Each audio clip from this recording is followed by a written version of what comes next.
You ask Tiger to solve. This deals with linear equations with one unknown. The final result is x equals 13 over 2. Let's solve it step by step. Swap sides.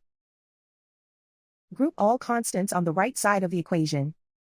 Subtract 65 from both sides. Group like terms. Simplify the arithmetic.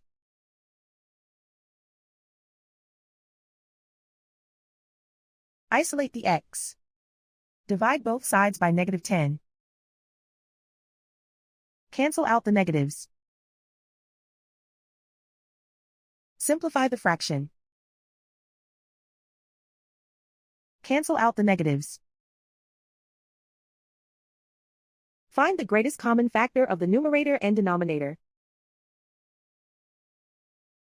Factor out and cancel the greatest common factor.